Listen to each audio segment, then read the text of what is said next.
Welcome to A Moment of Zen. Time to sit back and relax as model, actress, mentor, and supermom Zen Sams takes you on a sexy and wild ride, covering the latest in film, fashion, pop culture, cryptocurrency, fintech, cannabis, and entertainment from the millennial mom's perspective. Here's your host, Zen Sams.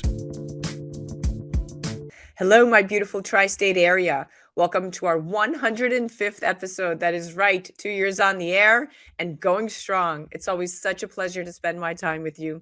Thank you so much for listening and interacting with me on social media. That truly does make it all worthwhile. Please make sure to follow me at Zen Sams. That's Zen with an X, not a Z. And also remember that we're now live on Traverse TV Sundays at 1 p.m. Eastern, Fintech TV Wednesdays 7 to 8 p.m. Eastern. And of course, all episodes of A Moment of Zen are now streaming 24/7 on Kathy Ireland's Your Home TV. You can always find us on our YouTube channel at Zen Sams. We have such a great show lined up for you today. Very, very exciting stuff.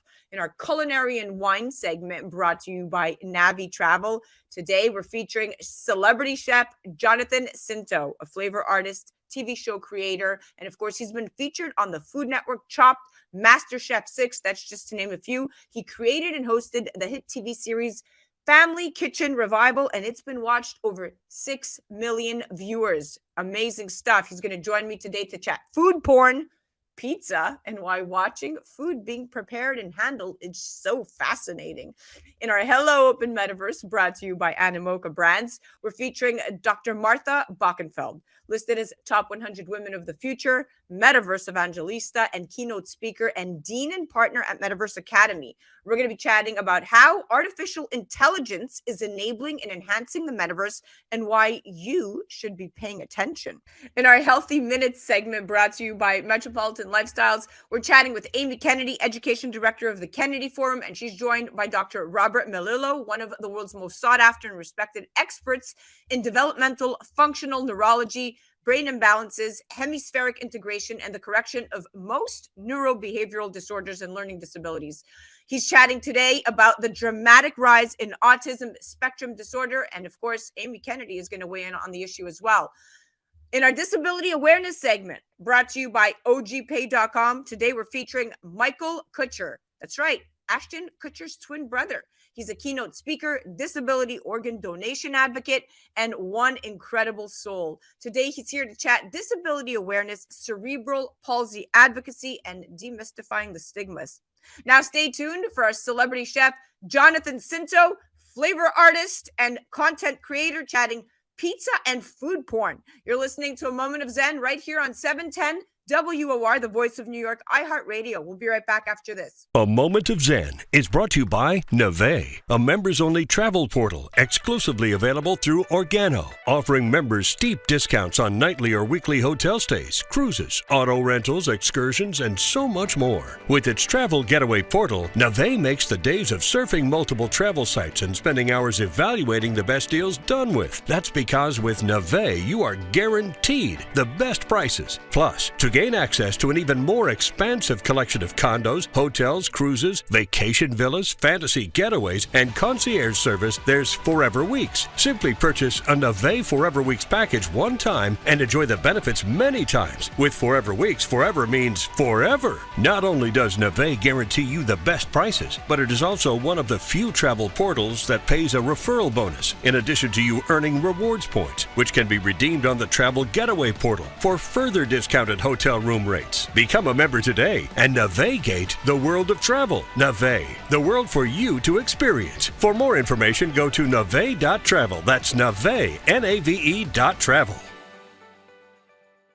Welcome back, beautiful tri-state area. You're listening to A Moment of Zen right here on 710 WOR, the voice of New York, iHeart Radio. I'm your host, Zen Sams. Up in just a few minutes, we have our Culinary and Wine segment brought to you by Navé Travel. And today, we're featuring celebrity chef Jonathan Scinto, a flavor artist, a TV show creator, and best known, of course, for his Italian and Asian fusion. Now, Jonathan has been featured on the Food Network, Chopped, MasterChef 6, Good Housekeeping, and Eat This. That's just to name a few. He created and hosted the hit TV series Family Kitchen Revival. They are currently in season 2, and it's watched by over 6 million viewers. Today, he joins me to chat food porn, pizza, and why watching food being prepared and handled is so satisfying. Now, we've all been there, scrolling through Pinterest, Instagram, or TikTok, sucked into a black hole of mouth-watering food picture after food picture after food picture. Maybe it's a slice of deep dish pizza with the world's longest cheese pull. Maybe it's a burger stacked high with 5 patties and all the condiments. Or maybe it's a fluffy donut the size of your face.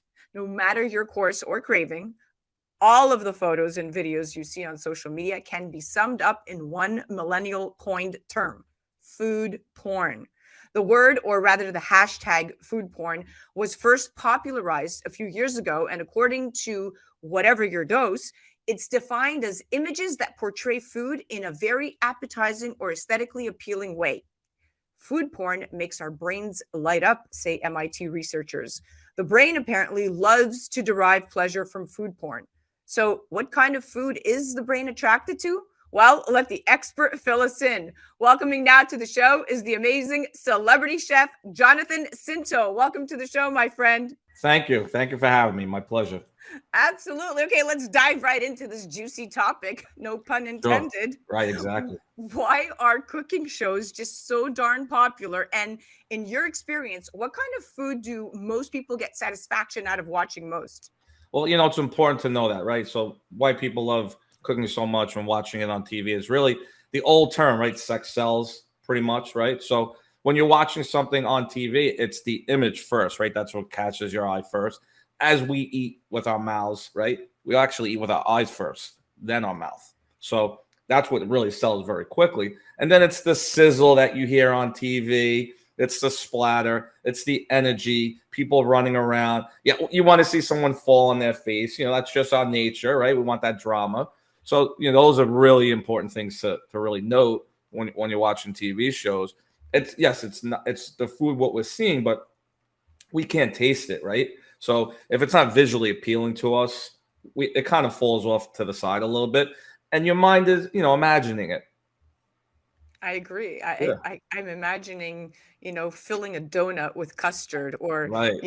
or really glazing something. It's very satisfactory, even just to think about it. Now, it may not be our willpower that makes us prefer a slice of pizza over an apple after we've spent some time on Instagram, because according to a study published in the journal Current Biology, the visual frontal cortex in our brain responds differently to different foods. Right. And researchers at MIT found that in some cases, subjects' brain activity reacted more intensely to pictures of processed food, so think junk food, than unprocessed food, think health food. So that was interesting, and an interesting piece of information, some food for thought. Now, how did you get started? Please talk to me. Messing around in my kitchen when I was a little kid. Actually, well, not in the kitchen, more like on my parents' chair. I would cut things up and just have fun with it. My mom let me have fun in the kitchen. She knew I was not your classic type of kid.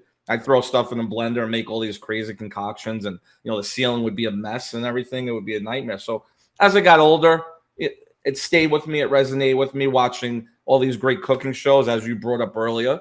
It was a visual thing, right? You're 5 years old and you don't forget it, right? It stays in the back of your mind. It's to this day, it hasn't changed. Hasn't changed. And now, which celebrities have you cooked for or prepared meals for? Well, I was very lucky to be on MasterChef with Gordon Ramsay. We had Gordon Ramsay, Christina Tosi, and Graham Elliott. So they had a chance to eat my food, and that was probably one of the biggest honors of my life, to be able to cook for Gordon Ramsay and him to say, "Jonathan, this is some of the best mushrooms I've ever had in my entire life." And I've had a chance to cook for Scott Conant. I've had a chance to cook for Ted Allen. Some just amazing people here in the world, really. People I idolize. You finally made it when you've cooked for all of these guys, for Yeah, sure. sure. You've hit that top tier of, maybe less than 10% achieve what you've achieved in your specific industry, especially being a celebrity chef. Now, let's chat pizza. Now, if you love pizza, there is no shortage of places to pick up a slice. And in 2021, there were over 75,000 pizza restaurants in the United States.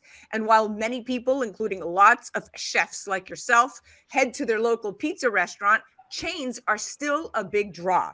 Now, Domino's has been in the business since 1960, and it's the largest pizza chain in the country with over 6,500 locations, followed by Pizza Hut and Little Caesars. Now, you were recently quoted on eathis.com naming Domino's as one of your favorite places to enjoy some pizza. Right. Quote, it's one of my go-tos. Being a chef and constantly on the go with live events, filming content, and coming home late, I vote for Domino's. Now, what does your favorite Domino order look like? Well, first of all, I got in a lot of trouble with that. A lot of people yelling at me. I got a lot of crazy messages back on that, saying that how could you do that? Look, pizza is one of my favorite things to eat. My wife will tell you that. My wife and Domino's is a great secondary resource if you're running behind. So we used to order. We would have the deep dish pizza. That's my favorite. I love that thick crust. That's really important with that extra cheese on it. And we would get bacon on it. I can't eat bacon anymore. Really, it's kind of frustrating. But bacon pizza, bacon hamburger pizza, whatever you want to call it on that. Those are some of my favorite things to get. Now I'm eating mushrooms on my pizza. Love that. trying to get my little vegetarian in there. Yeah. Sure. Okay. Yeah. Much healthier. I agree. But I love Domino's, not personally because I don't necessarily eat pizza and gravitate, but my family, that's the big treat meal. Like if they're going to have a splurge, sure. Late night, my husband's a film producer. Sometimes I see the thin crust for him because he'll justify it with it's thin. It's a piece of bread with some, cheese on it. It doesn't really count. I'm like, okay, here we go. Another justification. But Domino's seems to always stand the test of time over and over again. So yeah, we definitely big shout out to Domino's over there. All right, now let's do a little bit of a trivia. So what is your favorite cuisine to consume? It's funny you just brought it up. I love pizza, and that's the truth. We just had it the other day. I had grandma pizza, which is probably one of my favorite slices to eat, where they have the cheese first and then they put the sauce, they layer it on top. So, my kids go, we're eating pizza again, Dad. All right. Well, if you're not going to be going to Domino's and you're going to be eating pizza somewhere local in the tri-state area, and especially in New York City, what's your favorite spot? Well, here I live in St. James, right? So there's a place called St. James Pizza and Pasta. It's a great local little joint. Always consistent, knowing what to expect. And, they're great people, too. That's all that matters. Of course. Yeah. You've got to love the place you're giving your money to. And if it's a nice family-run business that they do good, clean cooking, that's important. Now, what's your favorite thing to cook? So I like to make classic Italian food, but mix it up a little bit, have fun with it, change the recipe around a little bit. So I'm doing a lot of chicken marsala, chicken franchise. Love to put fresh herbs in it. That is so key, right? Watch your butters. Use really good quality olive oil. Those are important. I love olive oil from California. I love olive oil from Italy. They all taste different. They all have a different type of olive. So I love olive oil from Greece. I've had olive oil from Greece. I've had olive oil from Indonesia, from Turkey. They all taste completely different complexities, different grapes. Because remember, the weathers are all different there. So you're getting a different type of process on that as well. So yeah, I love having, just good comfort food, right? Good comfort food. I love. Who doesn't like good comfort food? Now, what's your most challenging dish that you've ever had to make? Ossobuco. Ossobuco, which is the shank. It's a pretty tough dish to make if you don't make it right. It's going to fall apart, a mess on you. You want that tender, that braising aspect. It's a thick piece. It's kind of nasty looking because it's the shank, and there's a lot of fat. And you got to really trim off, the silver skin on there. So it's a little bit of a challenging dish because it takes patience, right? You have to wait a long time for the outcome for it to cook. So, it could take hours for it. That's why you see restaurants don't really put that on their menu because customers are impatient, right? They want the food right away. So that's one of the most challenging dishes, I think, personally. Yeah, it sounds like. Now, let's go back. Your most popular dish. My most popular dish, chicken wings. So I make 3 different types of chicken wings. I love it. I make a buttermilk fried chicken, which is, Yeah. And you ever hear the boneless wings? Look, they're really not boneless. It's just a chicken tender, right? Yeah, that's a cop out. Yeah, no Yeah, it's good. just a chicken tender. So we'll actually take in the summer, I'll grill it and we'll coat them with an actual dry rub that we'll put on there. And sometimes we'll get like some blue cheese dry rub. We'll mix that in there, give that nice bite with a little bit of spice, a little bit of pepper, a little bit of sugar, and get Oh, that you're caramelization. teasing me and getting me really excited. I'm getting hungry now. Isn't it all about the food porn, right? It is. Now, if you could be anything but a chef, what would you be? I wanted to be an actor when I was younger. I was really You're the into second chef that said that. We yeah. had Chef Darian Bryan, private chefs of the Buffalo Bills. He was also on Chopped, incredible Jamaican chef, really, really blends his flavors well. You guys should definitely meet.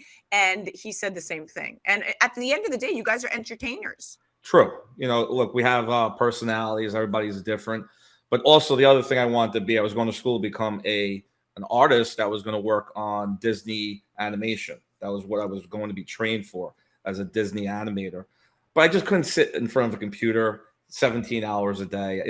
I lost that interest. Yeah, I was a good drawer. And I guess hand in hand, food and visualization, the brain is working the right way. So I guess both those, it was a coin toss.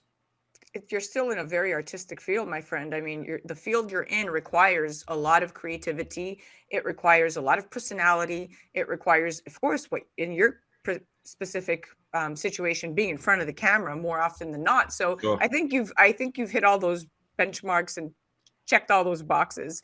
Well, we are at the end of our show here with you, and it was such a pleasure chatting. Now, I know that you are currently promoting your new show. We have about 45 seconds left. Give me the plug. Sure. At Home with Chef Jonathan. It's kind of like the vibe of Emeril Lagasse with a little bit of Jimmy Fallon. Me and my co-host, Chef Ricky, we're going to be making some easy recipes, classic cocktails that we're going to be mixing up, changing them around a little bit. And it's from my home. So we're going to have that home vibe, a little music, a little fun, a little action. Can't go wrong. Yeah. Thank you so much for joining, my friend. It was a pleasure chatting with you. Thank you. Have a great day. Food porn rules. Food porn rules. We are at the end of our interview, my dear friends. What an amazing segment. That was our culinary and wine segment brought to you by Navé Travel. And that was celebrity chef Jonathan Scinto, flavor artist and TV show creator. You can head to his website at chefjonathans.com, or you can check him out on the gram at Chef Jonathans with an S. You're listening to A Moment of Zen right here on 710 WOR, the voice of New York, iHeart Radio. We'll be right back after this.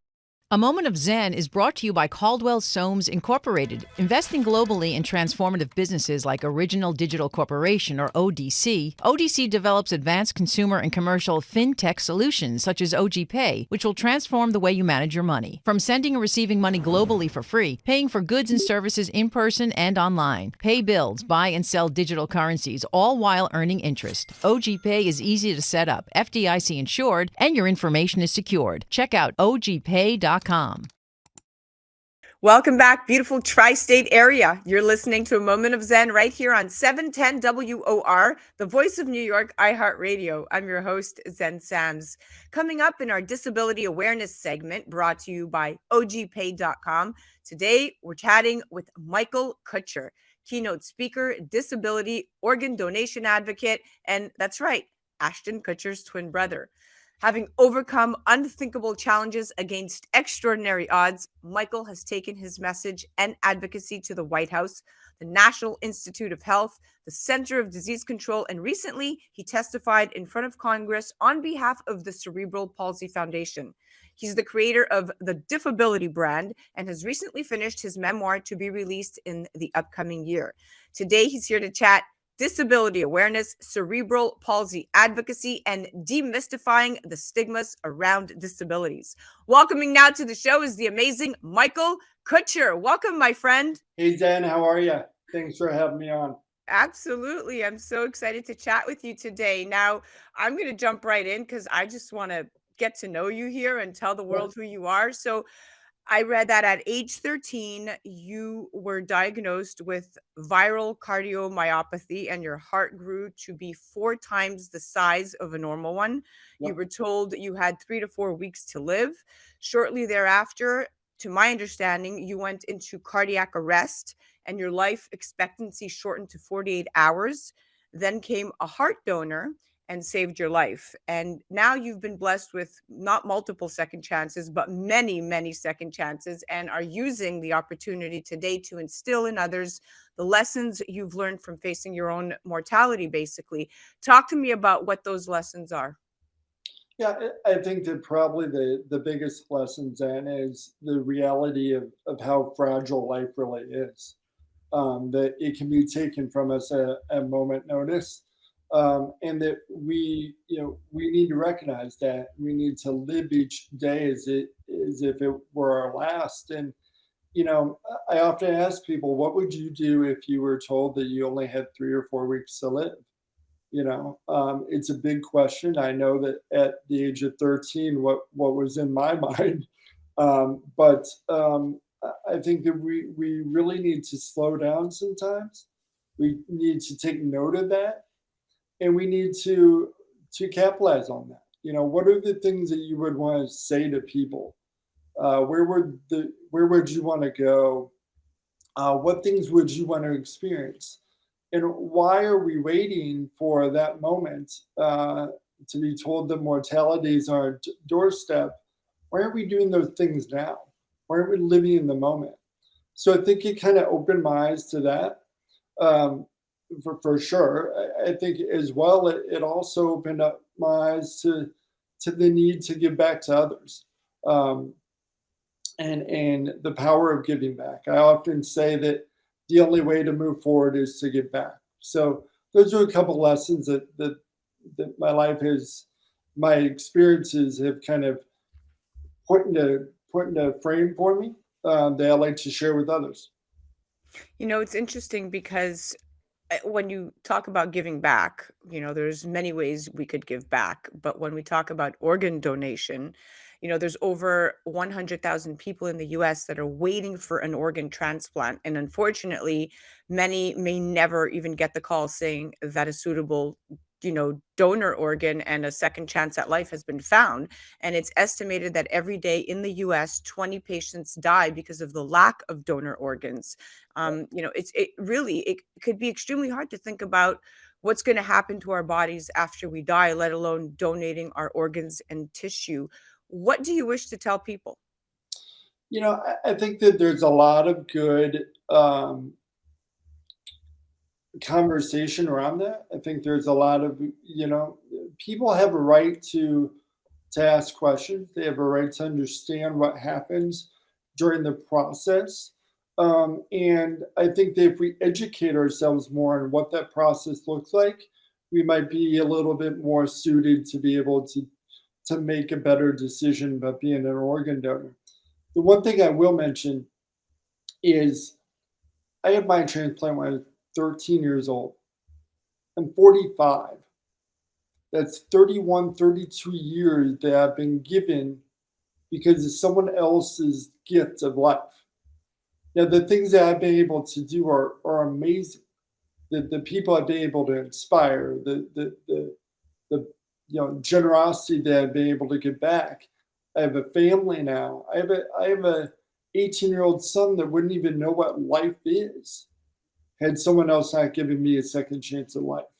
So I want to be an example for how organ donation can live on and how people can live fulfilling lives, and achieve great things because of the simple generosity of other people.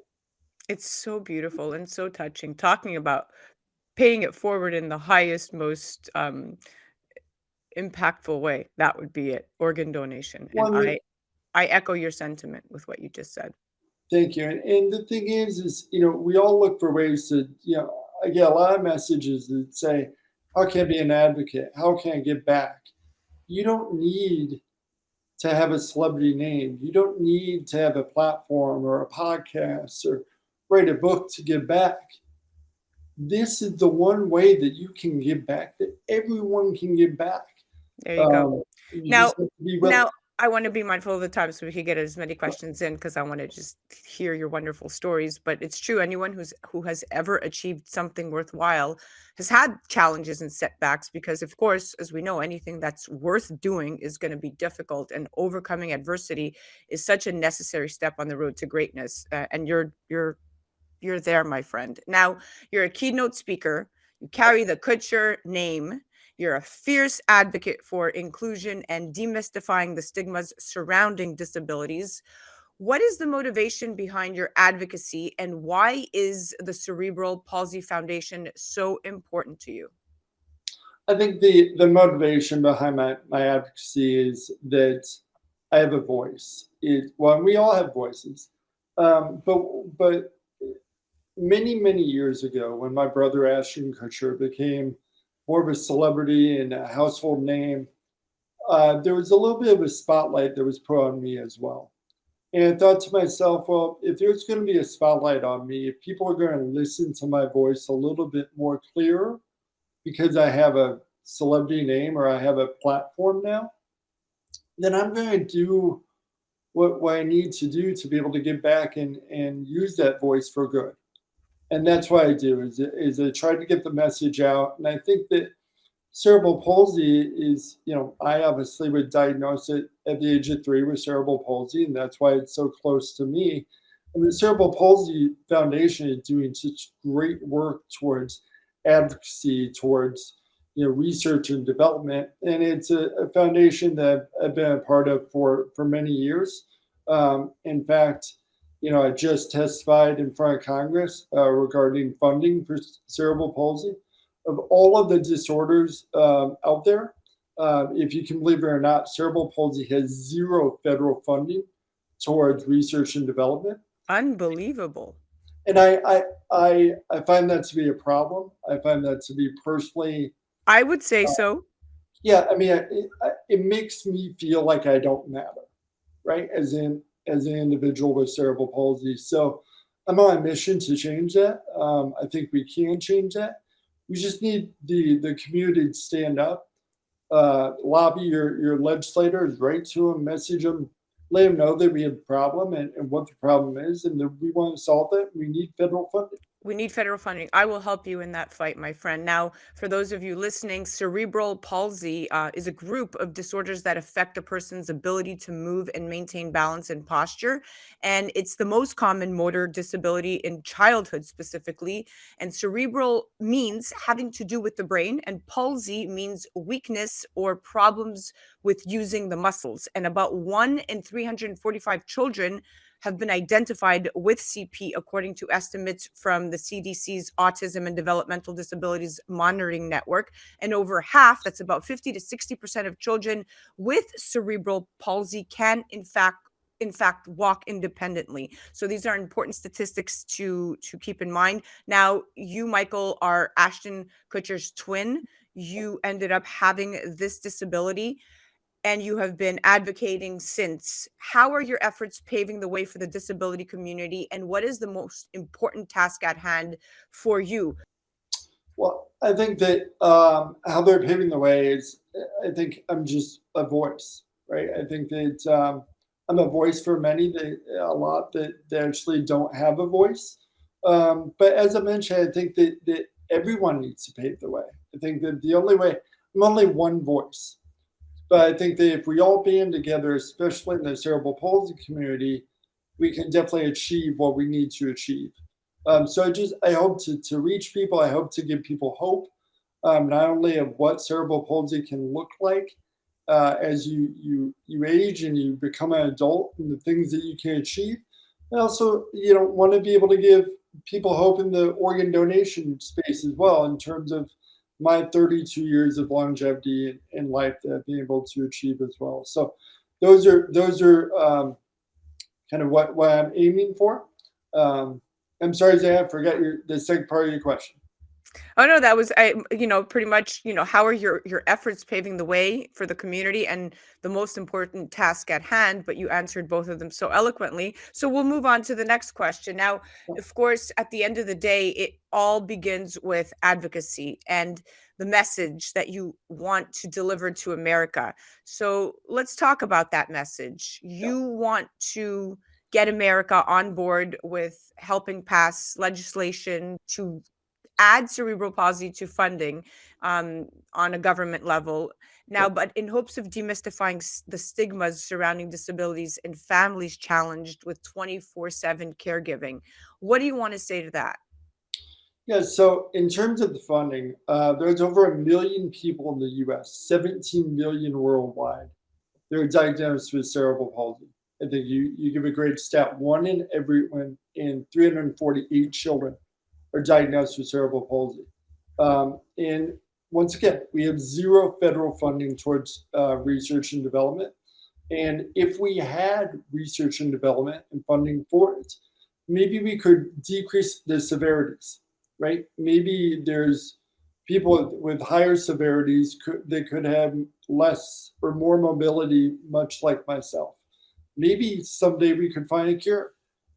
It's out there. We just need the help to get the federal funding to be able to do that research and development. It's extremely important because people living with disabilities are often excluded and paid below wage expectation. But of course, this embrace of remote work, spurred by the pandemic, helped the employment rate for disabled people reach an all-time high last year. And the percentage of disabled people who were employed rose to about 21% in 2022. And this is according to data released by the Bureau of Labor Statistics. And daily tasks such as commuting and navigating an office space can be difficult, of course, for people depending on their disability and the level of disability. But as companies adopted remote and hybrid work arrangements, more disabled people applied for and landed jobs, sometimes for the first time in years. But overall, disabled people, Michael, are still, as you know, less likely to be employed than their counterparts who don't have disabilities, and they are twice as likely to be employed part-time. What do you say to this? I think it's unfortunate. I think that society has a long way to go. Actually, you bring up a good point. I think that the pandemic is actually helping us because it's allowing the disability community to prove to the employment community Yes. that we can do it. Of course, it's easier if I'm in my own home and I have my own accessibilities to be able to go down to my computer and log in and work from home. Of course, it's easier for us. But I'm living proof. I work a full-time job. I'm in the financial field. I work for a large insurance company, and I have a leadership role within that insurance company. I worked there for 18 years. They're well aware of my disability, and they embrace it. We need more organizations that understand people's abilities and that don't look at their disabilities or their inability to do things. We are very fortunate that you have an employer that embraces your disability. And, people don't understand what that really means and how much it actually goes a very long way for somebody in your situation. And, philosopher Edmund Burke said it best. He that wrestles with us strengthens our nerves and sharpens our skill. Our antagonist is our helper.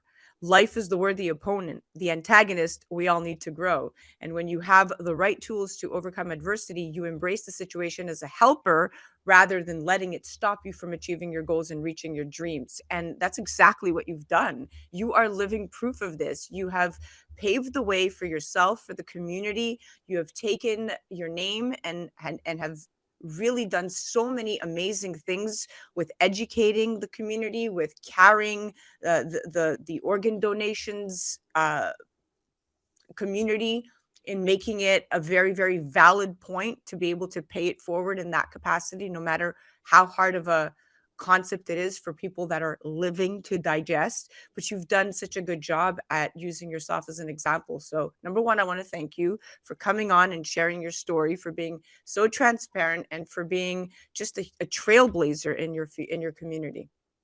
Well, thank you, Zach. I appreciate the opportunity to share my story. Yeah, absolutely. That was our disability awareness segment brought to you by ogpay.com. That was the amazing Michael Kutcher, keynote speaker, disability organ donation advocate. Head directly to his website at michaelkutcher.com or check him out on the gram at mkutch.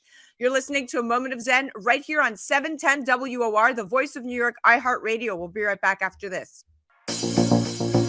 A Moment of Zen is brought to you by Animoca Brands. As a worldwide industry leader in digital entertainment, blockchain, and digital property rights, Animoca Brands plays a key role in the future growth of the open metaverse.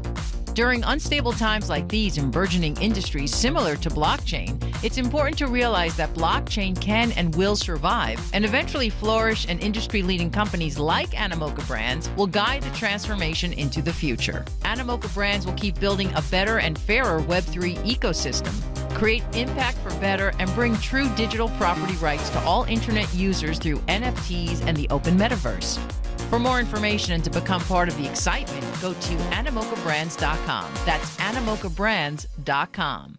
Welcome back, beautiful tri-state area. You're listening to A Moment of Zen right here on 710 WOR, the voice of New York, iHeart Radio. I'm your host, Zen Sams. In our Hello Open Metaverse segment brought to you by Animoca Brands, today we're featuring Dr. Martha Boeckenfeld, listed as top 100 women of the future, world's top 200 business and tech innovators, and top women in tech. Wow, that is a lot of accolades. She is a Metaverse Evangelista, a keynote speaker, and dean and partner at Metaverse Academy. She's created her own Marthaverse using the power of the metaverse to create immersive learning experiences that inspire creativity, collaboration, and critical thinking. Today, we're chatting about how artificial intelligence is enabling and enhancing the metaverse and why you should be paying attention. Now, overall, the potential of artificial intelligence in the metaverse is immense, and its impact on society and the economy is yet to be fully realized. By considering the importance of accessibility and inclusion, we can ensure that the metaverse is not just a technological advancement, but a force for positive change in the world. The concept of the metaverse has captured the imagination of many, promising to transform the way we interact with each other and the digital world. Then we read news like Zuckerberg has quietly buried the metaverse and the metaverse is dead. I could not disagree more. In fact, the metaverse is still very, very much alive and kicking. This is much, much larger than Meta, Microsoft, or any individual company. The metaverse is a network and a layer that is connecting the physical world to the digital world, enabling us to use the power of the cloud and omnipresent services in our life. Martha joins me now to chat artificial intelligence, digital evolution, the metaverse, and her thoughts on a robot-operated world. Welcoming now to the show is the amazing Dr. Martha Boeckenfeld. Welcome, Metaverse Queen. Thank you very much. That's a new title for me. Highly appreciate it. I'm super excited to be here today and talk about my favorite topic, how it's all changing. And I think a lot of people also ask, when is the metaverse there? The metaverse is only there when we don't talk about it anymore. So let's wait for this moment. Oh, I couldn't agree more. Now we're speaking the same language. So tell us, let's just jump right in. How will artificial intelligence help shape the metaverse? And more importantly, what does that really mean for Web3 users? Artificial intelligence, even though some people have now said the metaverse, as you said, is dead, but couldn't be more dead, as one point you already mentioned, but AI is the soul of the metaverse. So everything we see and how the whole metaverse is living is via this soul, via AI. So what does it mean for us? What I'm most excited about is that through AI, we can access metaverse much easier.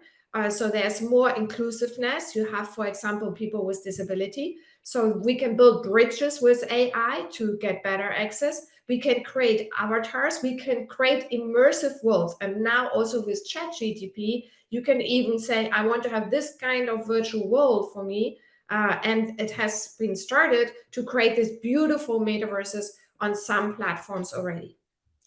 Revolutionary stuff, if you really think about it. And with the help of AI, you're completely correct. The metaverse is closer realization than ever, as AI is playing a crucial role in making this vision a reality, from generating these realistic environments to enabling natural language interactions. I mean, incredible stuff. The metaverse has the potential to really transform the way we really interact with each other and the digital world. And of course, AI is the enabler making this happen. And if you look at the global numbers, the global metaverse market is estimated to surpass $1.3 trillion by the year 2030. So this is definitely, there's some gold in them digital hills. Now, let's move on to a new headliner here. So humans.ai is the blockchain of AI and is being used to mint super skills, quote unquote, and voices that users can apply to avatars within different virtual worlds. So to put this into perspective, humans.ai lets users create digital voices, speak in different languages, and implement synthetic voices that may prevent discrimination. So you can enter a Zoom call with a different voice, for instance, which could prevent discrimination if you wish to remain completely anonymous. Now, Dr. Boeckenfeld, this will certainly reshape social lifestyles. And then voices are minted and as non-fungible tokens to give users true ownership of their voice clips. So now you're really incentivizing people to do this. But one can argue that hiding behind an avatar is not authentic and feels like catfish in a business setting. What do you say to this? I would say that avatars are really beautiful, and also the technology you described from human AI, if you use it correctly. So for everything we do in future technology and innovation, we need to think about the ethics and the governance and the regulatory part. But I think it's more about what is close to us, a human being. So when I'm an avatar, it feels like it's me. And there is also some neuroscience research. My friend, for example, Srini Pilar, has written just 2 days ago about avatars being the health heroes. So why are they health heroes? Because with avatars, you can train people to be healthier, to live more healthy. Because when we see an avatar, we have total identification with that avatar. So if you create an avatar, for example, you have a lot of obesity in certain countries, like also in the US. And if you create avatars, you want to be like that avatar. So it's very interesting what you can do with this. Again, also in terms of inclusiveness, training with people where Black people and other people are discriminated. You can have role plays in the metaverse with avatars. And there's studies about it that you learn much better now how to behave. And that's very simple with school kids, with everything you do. So avatars are not something separate. They are the self-extension of you. And that's important to realize whatever we do. That's a great answer. That's why you're the doctor. Now let's Thank you. shift to the sandbox. So a lot of Gen Z, Gen Alpha, they're very familiar with the sandbox gaming here, but it's a popular decentralized virtual world, and they clocked in more than 1 million users last year. Now they are at over 200,000 active users each month.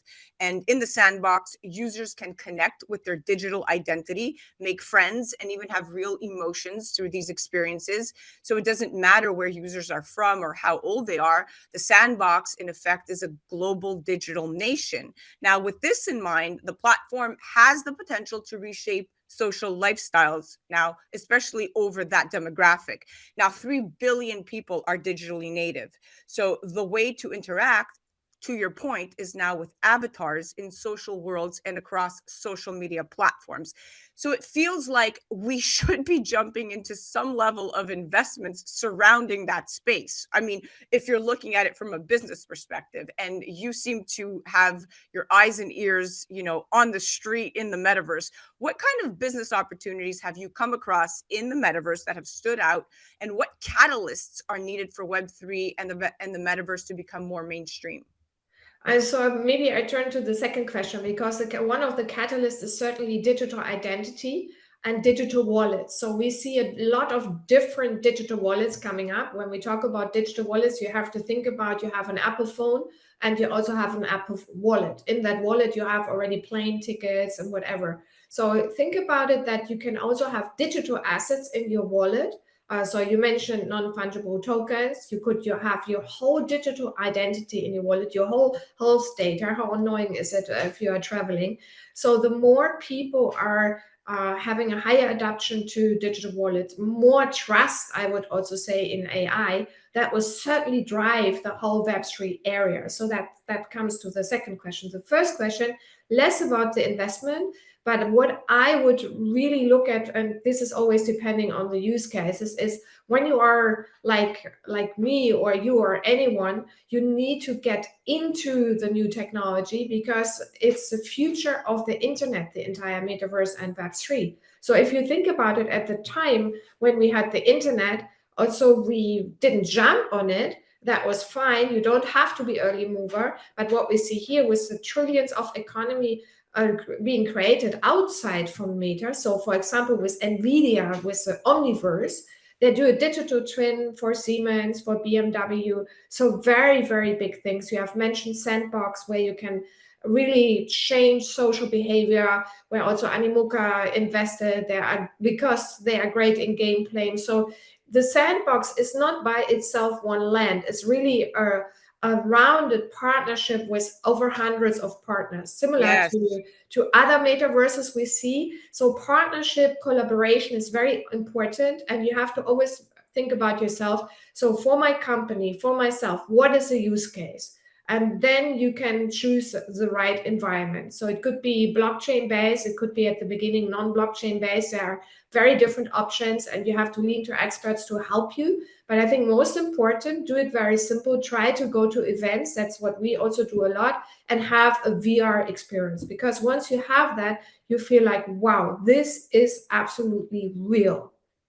You feel like you've entered the space, literally. Yes. And this is all revolutionary stuff. And a great example, I'll go back to the Sandbox. Now that it's not that I'm plugging it, but it's a great use case here, is the Sandbox users eventually will be able to incorporate their own physical movements into their digital avatars, resulting in more personalized and realistic characteristics. And the Sandbox is going to partner with Kinetics, a technology startup specializing in AI, to bring what they call emotes, animations that express emotion, to video games and virtual worlds. And these emotes will allow users to animate avatars through customized dance moves and physical interactions displayed in reality. And they have developed a unique AI that allows users to record movements with a phone's camera, which can then be applied to avatars. This stuff is completely, absolutely incredible. Yeah, there is a really great YouTube short video about how Avatar, the movie, has been created. And at that time, obviously, I mean, it's not long ago, 1 or 2 years ago, the latest series. And at that time, they use a haptic suit. So to basically translate from the person into the avatar. So exactly from what you are describing now, the next technology, already after a couple of years, is that you can do it with your mobile phone. And we also have VR headsets, for example, from Hive, where eye tracking is included. And as we discussed at the beginning, it's super, super important that you have the right ethics and rules when you use it, because a lot of the behavioral analysis can also be, as we have seen in Facebook, used differently. So you should always be aware. And that's even more important why you should get into this, because you have to understand how it works, and you have to basically shape it together with the entire environment you are in.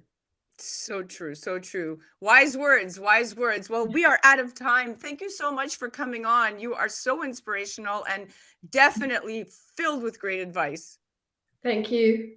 You guys definitely have to check out Dr. Martha Boeckenfeld. You should definitely head to their website at metaverse-academy.xyz. Now, listen, guys, Yatsu, co-founder and chairman of Animoca Brands, was quoted saying that he believes artificial intelligence will enhance metaverse experiences. And he was quoted specifically saying, one primitive example of this is chatbots. In video games, we constantly engage with non-player characters with rudimentary character development. AI changes this significantly. They will deepen and enhance engagement, as well as create deeper meaning and utility to their related ownership and their assets in the metaverse. That was our Hello Open Metaverse segment brought to you by Animoca Brands. And that was the amazing Dr. Martha Boeckenfeld. Head to their website at metaverse.academy.xyz. You're listening to A Moment of Zen right here on 710 WOR, the voice of New York, iHeart Radio. We'll be right back after this. A Moment of Zen is brought to you by Animoca Brands. As a worldwide industry leader in digital entertainment, blockchain, and digital property rights, Animoca Brands plays a key role in the future growth of the open metaverse. During unstable times like these in burgeoning industries similar to blockchain, it's important to realize that blockchain can and will survive and eventually flourish, and industry-leading companies like Animoca Brands will guide the transformation into the future. Animoca Brands will keep building a better and fairer Web3 ecosystem, create impact for better, and bring true digital property rights to all internet users through NFTs and the open metaverse. For more information and to become part of the excitement, go to animocabrands.com. That's animocabrands.com. Welcome back, beautiful tri-state area. You're listening to A Moment of Zen right here on 710 WOR, the voice of New York, iHeart Radio. I'm your host, Zen Sams. Welcoming back to our Hello Open Metaverse segment brought to you by Animoca Brands. Today, we're chatting with the amazing Dr. Martha Boeckenfeld from Metaverse Academy. Welcome back, my friend. Yeah, nice to see you again. Okay, let's get back to it. So we were just chatting Metaverse Investments, onboarding Web3 users and developers. So our conversation was really centered around these advancements and how artificial intelligence is propelling the space. Now, with the Metaverse coming of age, interest is now shifting to the primary value proposition. Can I buy a virtual land parcel and build on it to generate a passive income, so to speak? And the simple answer, right, is that much is currently dependent on the infrastructure of a particular metaverse ecosystem. Some of the popular digital worlds, such as we've been talking about the Sandbox and Decentraland, allow landowners to set up structures or buildings or host virtual events to monetize their digital space, pretty similar to the concept of owning rental spaces in the real world. Walk me through a simple monetization path versus a creative path should one want to get involved in the metaverse. So two different perspectives from an investor and a user. From an investor point of view, if you select a virtual land, it's very important, and there are great studies also, for example, in Sandbox, what drives the value of land. And it's interesting because the value is first of all, driven like in the real life by location. So you have Snoop Dogg, for example, in the metaverse, and there was someone who bought a land directly next to him because then you can communicate and it's part of the bigger area. So it's similar what we see in real life. Then when you look at it more from not only from the location point of view, but the experience point of view is very important. So what kind of experiences are provided there? So, or what can you provide there? So it's not only the location. So Snoop Dogg, in terms of experiences, he created his whole event space, his own avatars and everything in that space. So you need to look at what makes sense for you from that point of view. And if you're more a VC kind of person, you look really at the team, what kind of team it is, what kind of roadmap. So if we look at, for example, at Bored Ape, they have started with the NFT. They now have also the Otherverse. And what they do there, they have a clear roadmap how they got there and is still extending. They do different things. They know what they do and how to provide good experiences. And the core to all we do in the metaverse is community. Because we love to be with people. In this sense, it's our task, but it's like we feel like people in the metaverse, and we love this community. So the same from a user point of view, you should look for the experience and for the community, because it gives you, I would say, most satisfaction. When you are an individual user, when you are a corporate user, is something different. Then you go for like the Omniverse, where you have digital twins for your whole factory, where you have your workers doing the design of cars together virtually and so on. But for me, the experience, the collaboration, the shopping clearly is also something, but I think the social entertainment, and that's also what triggers the 3 billion gamers, which are already in a different world, you can say, worldwide. What triggers them is not the play, it's really the interaction, the social communication. That's the beauty also of the metaverse, because it becomes all much more real and much bigger. Yeah, you said it. You hit it right on. It's actually connectivity and community. And the one interesting thing is that this is in fact the rise of the creator economy if you look at it from the outside in. And the most important thing that you could think about when you talk about power to the people, and decentralization, is you have about 1.7 billion people in this world that are unbanked and or underbanked. But you know what they all have? They all have a smartphone, and that means that they're connected to the blockchain. And that means that if they're gamers, both men and women, but let's just, for instance, take women that are now rising in the gaming world, who are making maybe $5 a day in gaming and trading those tokens and converting them to fiat currency, and they don't even need a bank account to do this. They just need a banking app. They need a wallet. They need connectivity. So to your point, this is paving, the blockchain specifically is paving the way out of poverty. In essence, it's giving power to the people. It's putting it's putting the power back and outside of the government and back to where it really should be. And that's what I truly believe, that the onboarders that are currently onboarding Web3, that are incentivizing Web3 users to come on, like Animoca and the team and your Metaverse Academy, who's paving the way that our next generation is going to be living in. My daughter, who's 7 years old, knows more about the metaverse than anybody else, because that's what she's growing up in. So this is quite proprietary. Bringing me to talk to us about Metaverse Academy, because this is amazing that you are a dean and partner and founder of this amazing inspirational institution. Please tell me more. We do exactly how you described it. I couldn't describe it better. We educate, we train people, and we're building the bridge to Web3 and the metaverse. So in a lot of instances, we do this via VR, because we are one of the very few who also basically educate in the metaverse and not only talk about it. But to get into the metaverse, we have a lot of companies, we have a lot of users who first want to try it with a desktop or with a mobile phone. Yeah. And then when you first start with a mobile phone to create your own avatar, to be in some of the metaverses, everyone is like immediately realizing it. And we, in particular, in Metaverse Academy, also we have another partner who's female. We highly promote women. So we have special women also communities. We have special communities who join us. I'm joining a lot of women communities just to educate them, because women are really very, very bright, but sometimes they have a hesitation to go to the next step because it's called tech. But remember, the smartphone for you, you don't care about the tech, you just care about the experience. And we try to make this bridge that people really don't think about the tech. We set everything up for them. We make it so easy that the access point is very simple for them. So this is what we do, guiding people, collaborating, and really encouraging creative thinking. We also build for companies, for people, and we encourage people to build themselves. So in our last class, we have a couple of people who now have the mandate to create themselves, for themselves, a little metaverse, and they absolutely love it. You're empowering. And when you empower an individual, right, both men and women, but specifically women, because nobody has taken the time in a tech blockchain male-driven world, right, where you just have predominantly men that are running the funds, that are making the decisions.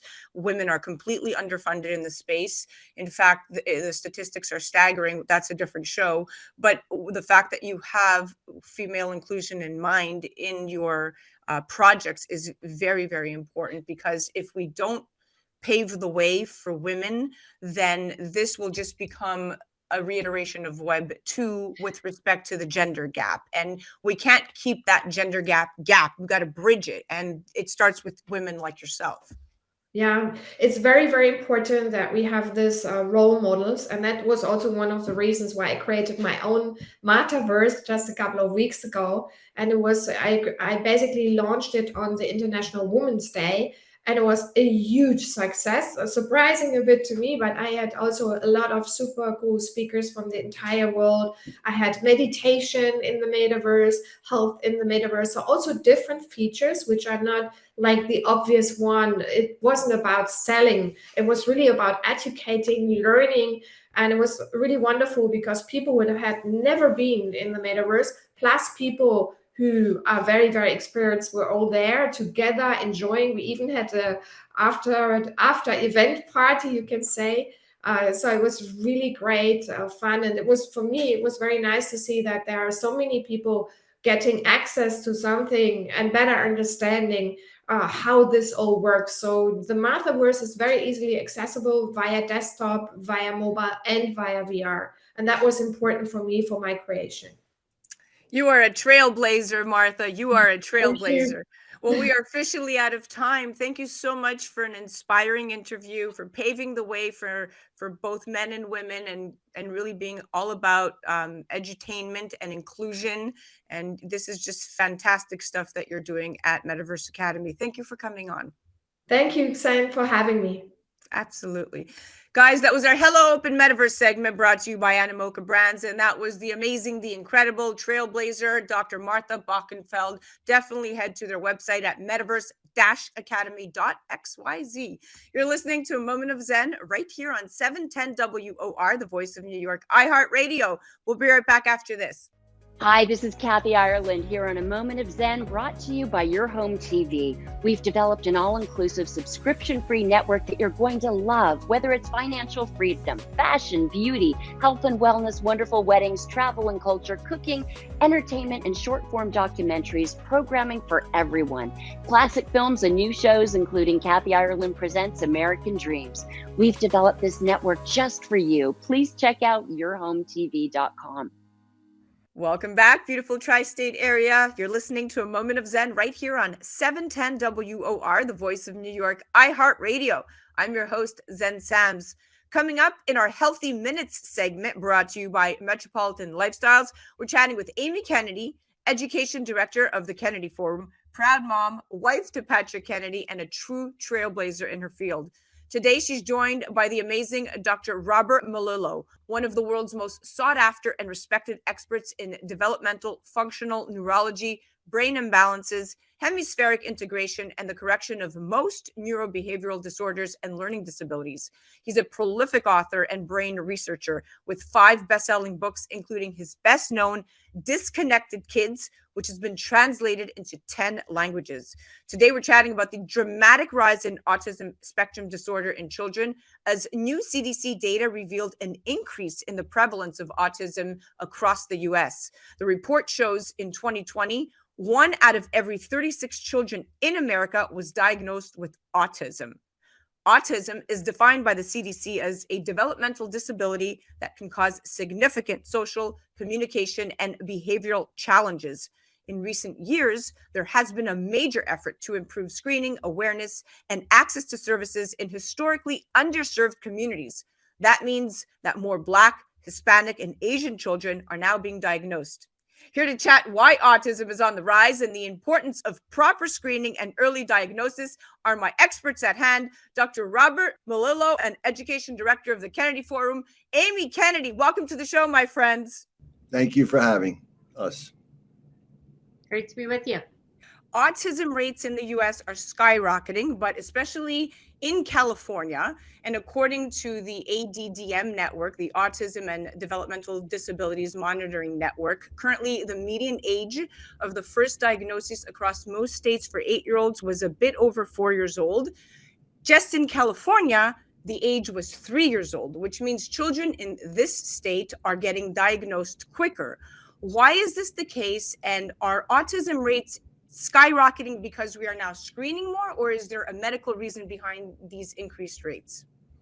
You know, that's a obviously complicated question. I spent a lot of time researching this. My third book, called Autism: The Scientific Truth, is all about this. It's really about what causes, or what are the risk factors that can increase the risk of a diagnosis.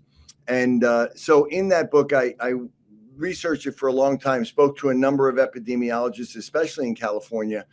And the simple answer is that only about 48 to 50% of the increase or the rise in autism can be attributed to better recognition, earlier diagnosis, other factors like migration or clustering. So that means that 50% or more is unexplained. And so that means that it is really more environmentally based.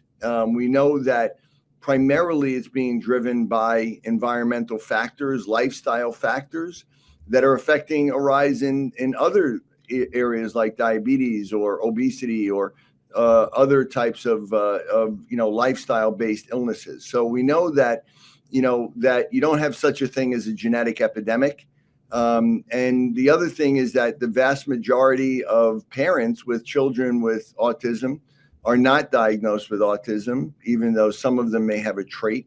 So it's not due to changes in genetic mutations or anything like that. So it is a real rise, meaning we're seeing more children with autism than ever before. We went from 1 in 10,000 30 years ago to now, as you said, 1 in 36. And it's even less than that. It's 1 in 20 something boys at this point in time. And it's going to continue to rise because until we really understand and start really taking charge of what is driving it and really understanding what is actually happening in the brain, I don't think we're going to see much of a change in this, to be honest. Yes, and you're right. And it's extremely important to start screening earlier and to really implement this. I mean, we saw with California, I mean, specifically, if you look at some children in San Diego, they're diagnosed with autism by their second birthday and connected to services quickly thereafter. So in this particular case, it's great news because the sooner that they can be connected to services and support, the more likely they are to thrive later on, right? So, of course, that portion of the statistic that the 50% that the increase in rates is coming from earlier screening. This is a great case point that San Diego is trailblazing there. Now, Amy, aside from state lines, there are differences in race and ethnicity as well. All previous CDC reports have shown that white children were identified with the condition more often than others. And this is the first year that shows the opposite. The researchers found that autism rates are higher in all minorities. And, when they say that there's been an increase, my question to you is, does that mean an increase in screening and advocacy? What changed in these minorities?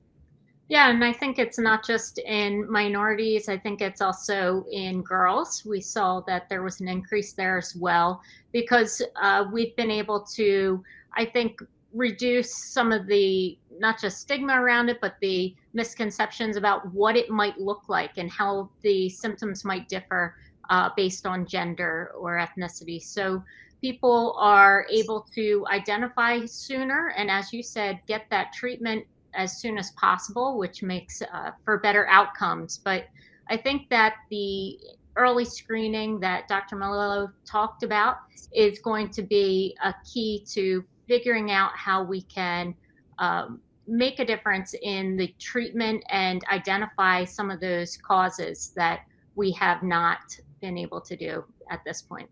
It's interesting because this is the first of a kind finding in terms of these statistics, right, that we're seeing. And it's exciting because it although 50% is, to Dr. Melillo's point, we don't know, but the other 50% suggests that a movement towards equity in services for all children on the spectrum. I mean, historically, a lot of children of color, have been assigned inappropriate diagnoses, or their autism expression has been misperceived as behavioral, and they've been really shot into not special ed, but into more rigid behavioral programs, often with really tragic consequences.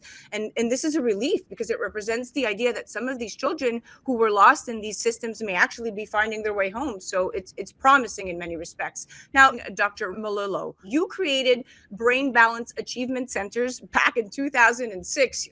Real true pioneer in your field, which has approximately 150 centers and has helped tens of thousands of families, and also now created the Melillo Center for Developing Minds. And you see patients in private practice all over the globe, both adults and children.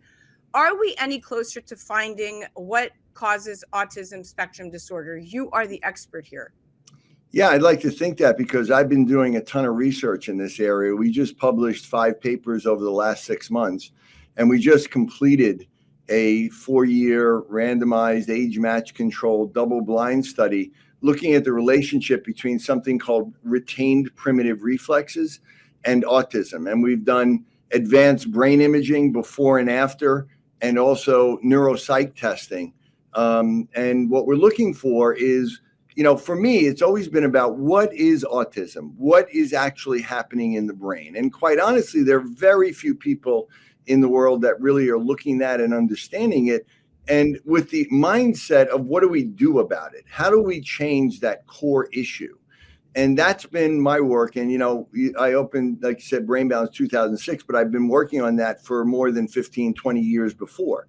And Brain Balance was really geared towards a higher functioning population, or really, it wasn't really directed initially towards the autism community. But the Melillo Center and the Melillo method, which I've developed now over the past 7 years, has been really directed towards understanding in the most severe, and I don't even want to use that term, but in the most cases where non-speaking autism, or even other issues like genetic issues or seizure disorders or things like that, really understanding what is happening in the brain. What is the actual problem? Why do we see in autism such genius level skills at almost any level? Even kids that are really, really, seem compromised, they have genius level skills when they're able to communicate.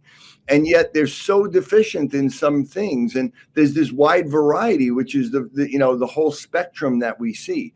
So, we're planning on publishing at least, 8 to 10 papers on this year. And what we've been able to understand is that there's this developmental imbalance between networks in the brain. There's no damage, there's no pathology, there's no genetic mutation the majority of the time. There is this imbalance superimposed on traits that these kids are brilliant, mostly with their left brain skills, and their left brain networks are overconnected and overactive, and their right brain networks are underdeveloped and immature. This creates this disconnection between their networks, and that can be restored, or at least it can be significantly improved. So I'd like to believe that our work is leading the way in really understanding what the problem is, because if you're not dealing with the core issue, you're really just kind of managing behaviors and symptoms, which is good. But I think everybody would like to say, well, let's deal with the core issue if we can.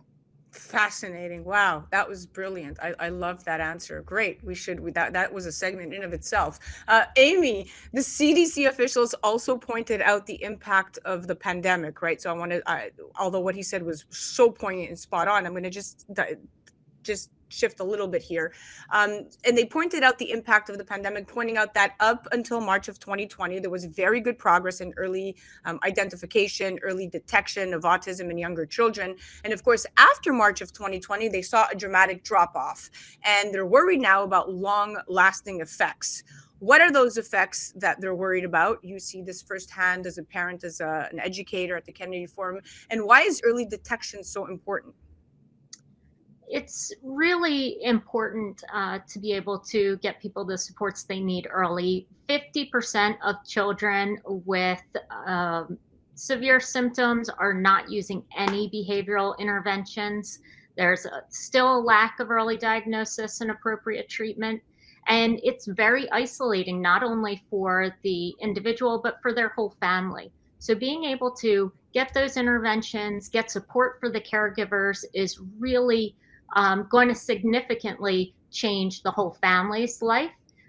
Direct support for caregivers through coaching programs and peer groups will make a big difference. But as you know, it's all about parity, making sure that there's insurance coverage for those interventions, making sure that there is enough trained professionals to be able to help individuals who are struggling, and being able to have those screenings in place and really good diagnostic tools when it comes to autism. And of course, that's all extremely important. But what about these long-lasting effects that everybody's worried about? I mean, what would you speak to of that? Well, we know that not only are individuals impacted by the autism, but that they can struggle with comorbidities. So behavioral comorbidities, both from the pandemic, things like depression, ADHD, and others, anxiety disorder that we're seeing in the general population are also impacting those with autism. So I think that only exacerbates the condition and makes it more difficult for people to seek help as it progresses. Well said. Thank you so much. That was extremely well said, and it really just begins with community and activism and really advocating here in the right direction. We are out of time. Don't move a muscle. We'll be right back after this. But I wanted to thank both of you for coming on. It was very, very enlightening talking with both of you. Thank you. What an insightful segment. Amazing stuff. That was My Healthy Minutes, brought to you by Metropolitan Lifestyles. Do check out Amy Kennedy at thekennedyforum.org. And of course, you must check out Dr. Robert Melillo at his website, drrobertmelillo.com, or check out his handle at Dr. Robert Melillo. You're listening to A Moment of Zen right here on 710 WOR, the voice of New York, iHeart Radio. We'll be right back after this. Hi, this is Kathy Ireland here on A Moment of Zen, brought to you by Your Home TV. We've developed an all-inclusive subscription-free network that you're going to love, whether it's financial freedom, fashion, beauty, health and wellness, wonderful weddings, travel and culture, cooking, entertainment, and short-form documentaries, programming for everyone. Classic films and new shows, including Kathy Ireland Presents American Dreams. We've developed this network just for you. Please check out yourhometv.com. Welcome back, beautiful tri-state area. You're listening to A Moment of Zen right here on 710 WOR, the voice of New York, iHeart Radio. Welcoming back to the show is Dr. Melillo and Amy Kennedy. Welcome back, my friends. Thank you. All right, guys, let's jump right back into it. So this, we're chatting about autism on the rise. We've covered a whole bunch of information here, and this last particular portion is really geared towards your advice. And Amy and Dr. Melillo, the fuller picture here being painted, what we've been talking about is there's more children in particular who will need more help. And there's not enough help there to offer them right now. So for families who receive a diagnosis, knowing what you know about the emotional and the financial toll this can take, what's your best guidance to them right now? Dr. Melillo, we'll start with you. Get the appropriate treatment and get it as early as possible. One of the things I loved a lot of the things that Amy said. And, one of the interesting things is, for years, we've all known about early intervention, but now, the CDC comes out with a statement about looking at milestones, which to me is actually a very, very key marker for parents to identify an issue in their children very early. And now they've completely changed that, and they've eliminated crawling as a milestone, which is crazy. So what they've done is they've actually, expanded it, and they've kind of kicked it down the road, letting parents think that, it's okay if your child doesn't really speak until 30 months, which is not, proper. And for me, early motor milestone, is very important. Many babies can't latch on and can't suck. Many of those children go on to be autistic or have some other disability. So, getting that early diagnosis, but getting the proper treatment. And I'd like to believe that more and more, we're going to be talking about what is actually happening in the brain. What can we do to change it? Like a simple thing like recognizing retained primitive reflexes, which is what we do, which is a way to identify these reflexes that we're all born with that don't go away virtually 100% of the time in kids with autism, and teaching parents or professionals simple ways of stimulating those reflexes can get rid of them. And that alone has a huge impact on the growth and development of the brain. That's a simple procedure that costs literally almost nothing. But it's about, getting this information out there and researching, which is what I'm trying to do. But looking at, coming up with treatments that are really going to be effective and getting them as early as possible, whatever that may be. Brilliant. Amy, what's your take on this? What's your advice from a mother's perspective? You sit on the board of a very important foundation. This is what you do all day, every day. What's your advice to families out there who receive this diagnosis or don't receive the diagnosis or are in limbo? There's an emotional and a financial toll that this definitely takes because, resources are expensive, and quite often the coverage that we have is not sufficient. So what is your advice?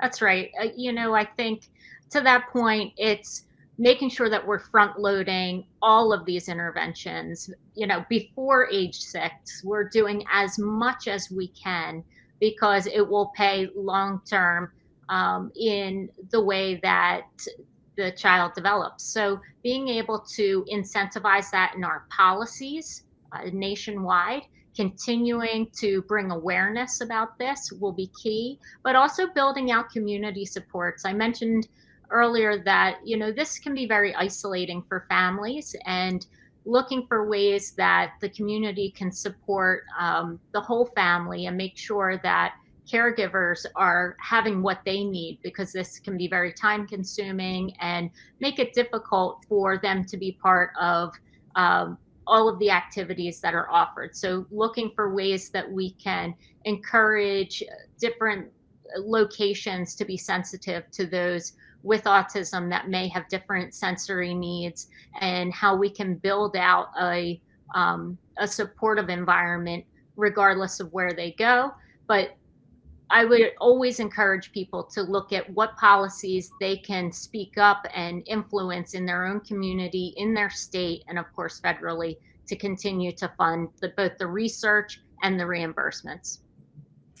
Plethora of resources, the two of you today. Plethora of resources. Well, we are officially out of time. Thank you, my dear friends, for coming on. Two amazing, incredible individuals, trailblazers in your field, respectively. It was an incredible honor to chat with you today. Your mind is brilliant. I love what you're doing. And Amy, you know how I feel about you. Nothing but love here, Mama.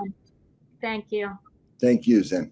That was My Healthy Minutes, brought to you by Metropolitan Lifestyles. Do check out Amy Kennedy at thekennedyforum.org. And of course, you must check out Dr. Robert Melillo at his website, drrobertmelillo.com, or check out his handle at Dr. Robert Melillo.